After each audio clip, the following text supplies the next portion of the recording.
السلام علیکم ورحمۃ اللہ وبرکاتہ۔ آج کے خطبے کا عنوان ہے ادب کی کمی۔ الحمدللہ والصلاۃ والسلام علی رسول اللہ، اما بعد۔ تمام تعریفیں اللہ کے لیے ہیں، ہم اس کی حمد بیان کرتے ہیں، اسی سے مدد کے طلبگار ہیں، اسی سے مغفرت مانگتے ہیں اور اسی کی طرف توبہ کرتے ہیں۔ ہم اپنے نفسوں کی شرارتوں اور اپنے اعمال کی برائیوں سے اللہ کی پناہ مانگتے ہیں۔ جسے اللہ ہدایت دے اسے کوئی گمراہ نہیں کر سکتا، اور جسے وہ گمراہ کر دے اسے کوئی ہدایت دینے والا نہیں۔ میں گواہی دیتا ہوں کہ اللہ کے سوا کوئی معبود برحق نہیں، وہ یکتا ہے، اکیلا ہے، اس کا کوئی شریک نہیں۔ اور میں یہ بھی گواہی دیتا ہوں کہ جناب محمد رسول اللہ صلی اللہ علیہ وسلم اللہ تعالیٰ کے بندے اور اس کے آخری رسول ہیں۔ اللہ تعالیٰ آپ پر، آپ کی آل پر اور تمام صحابہ کرام پر ڈھیروں درود و سلامتی نازل فرمائے۔ حمد و ثنا کے بعد اللہ تعالیٰ سے ڈرو، خفیہ باتوں میں بھی اور چپ کے مشوروں میں بھی، اور آخرت کے گھر کے لیے تیاری کرو، کیونکہ آخرت ہی بہتر اور باقی رہنے والی ہے۔ اللہ تعالیٰ کا ارشاد گرامی ہے، وَتَزَوَّدُوا فَإِنَّ خَيْرَ الزَّادِ التَّقْوَى، زاد راہ حاصل کرو، یقیناً بہترین زاد راہ تقوی ہے۔ اے اللہ کے بندو، ادب انسان کی عقل اور اس کی سعادت کی علامت ہے، اور بد ادبی اس کی جہالت اور بدبختی کی علامت ہے۔ دنیا و آخرت کی بھلائیاں ادب کے بغیر کبھی حاصل نہیں ہو سکتی۔ امام ماوردی رحمہ اللہ فرماتے ہیں، لو کان العقل مغنیا عن الادب لکان انبیاء اللہ عن الادب مستغنین وبعقولہم مکتفین۔ اگر عقل ہی ادب سے بے نیاز کر دیتی تو اللہ کے انبیاء ادب سے مستغنا ہوتے اور اپنی عقل پر ہی کفایت کرتے۔ عبداللہ ابن مبارک رحمہ اللہ ارشاد فرماتے ہیں، نحن الى قلیل من الادب احوج منا الى کثیر من العلم۔ ہمیں تھوڑے سے ادب کی اس سے کہیں زیادہ ضرورت ہے جتنی کہ ہمیں بہت سے علم کی ضرورت ہے۔ قرآن کریم تو سراسر ادب کا خزانہ ہے۔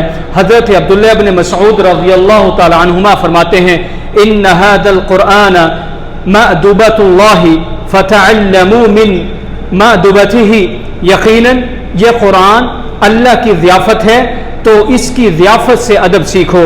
اور حضرت اما عائشہ رضی اللہ تعالی عنہ فرماتی ہیں، کان خلقہ صلی اللہ علیہ وسلم القرآن، یعنی انہ یتأدب بآدابہ فیفعل اوامرہ ویتجنب نواہیہ۔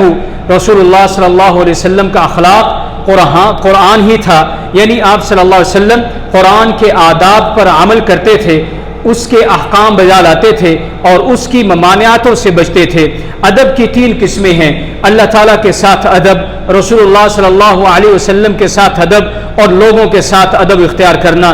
اللہ کے ساتھ ادب کا مطلب یہ ہے کہ اس کے احکام کی تعظیم حیا اور محبت کے ساتھ بجا لایا جائے، اور یہ جانا جائے کہ اللہ تعالیٰ کن چیزوں کو پسند کرتا ہے اور کن چیزوں سے ناراض ہوتا ہے۔ اللہ کے ساتھ ادب کا درجہ انسان کے اللہ سے قریب اور اس کی عظمت کے شعور پر مبنی ہوتا ہے۔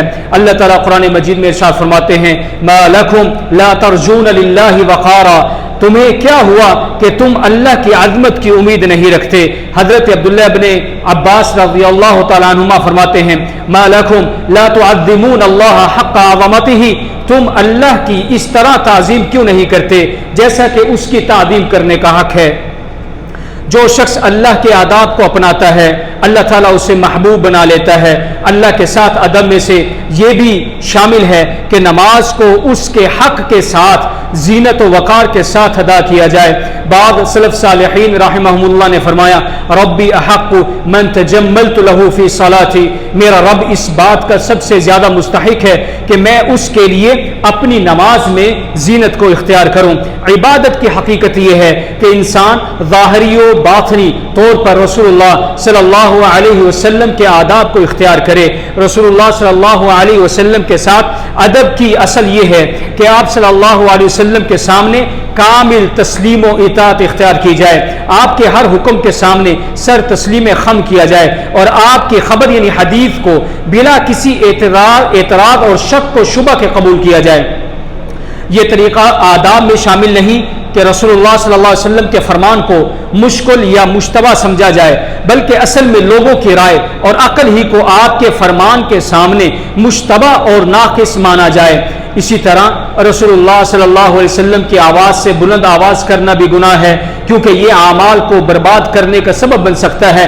تو پھر سوچئے، اگر آپ کی رائے اور سوچ رسول اللہ صلی اللہ علیہ وسلم کی سنت پر فوقیت لے تو اس کا کیا انجام ہوگا؟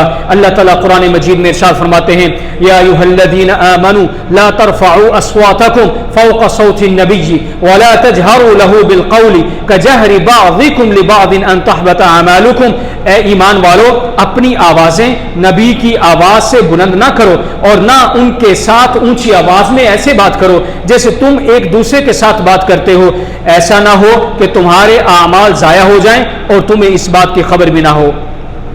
حضرت عمر بن عاص رضی اللہ تعالیٰ عنہما فرماتے ہیں، ما كان احد احب الی من رسول اللہ صلی اللہ علیہ وسلم ولا اجل فی عینی منہ وما كنت اطیق لان املا عینی منہ اجلالا له۔ رسول اللہ صلی اللہ علیہ وسلم مجھے سب سے زیادہ محبوب اور سب سے زیادہ باوقار لگتے تھے، اور میں ان کی ہیبت کی وجہ سے ان کی طرف پوری نظر سے دیکھ بھی نہیں سکتا تھا۔ رواہ امام مسلم۔ لوگوں کے ساتھ ادب یہ ہے کہ ان کے مختلف مرتبوں اور حیثیتوں کو پہچانتے ہوئے ان سے ویسا ہی سلوک کیا جائے جو ان کے مقام کے لائق ہو۔ اما عائشہ رضی اللہ تعالیٰ عنہ فرماتی ہیں، امرنا رسول اللہ صلی اللہ علیہ وسلم ان ننزل الناس منازلہم، کہ رسول اللہ صلی اللہ علیہ وسلم نے ہمیں حکم دیا کہ ہم لوگوں کو ان کے مقام و مرتبے کے مطابق رکھیں۔ علماء رحمہ اللہ نے فرمایا، هذا الحديث مما أدب به النبي صلى الله عليه وسلم أمته في إيفاء الناس حقوقهم من تعظيم العلماء وإكرام ذي الشيبة وإجلال الكبير وما أشبهه۔ یہ حدیث ان تعلیمات میں سے ہے جن سے نبی کریم صلی اللہ علیہ وسلم نے اپنی امت کو آداب سکھائے، مثلا علماء کی تعظیم کرنا، بوڑھوں کی عزت کرنا اور بڑوں کا احترام کرنا۔ رسول اللہ صلی اللہ علیہ وسلم نے ارشاد فرمایا، لیس منا من لم یرحم صغیرنا ویعرف شرف کبیرنا۔ وہ ہم میں سے نہیں جو ہمارے چھوٹوں پر رحم نہیں کرتا اور ہمارے بڑوں کا مقام نہ پہچانے۔ رواہ امام ترمذی۔ والدین کے ساتھ ادب سب سے زیادہ ضروری ہے، اور ان کے حق میں کوتاہی کرنا سب سے بڑی برائی ہے۔ اللہ تعالیٰ قرآن مجید میں ارشاد فرماتے ہیں، وَقَضَىٰ رَبُّكَ أَلَّا تَعْبُدُوا إِلَّا إِيَّاهُ وَبِالْوَالِدَيْنِ إِحْسَانًا۔ اور تمہارے رب نے فیصلہ کر دیا ہے کہ تم صرف اسی کی عبادت کرو گے اور والدین کے ساتھ حسن سلوک کرو گے۔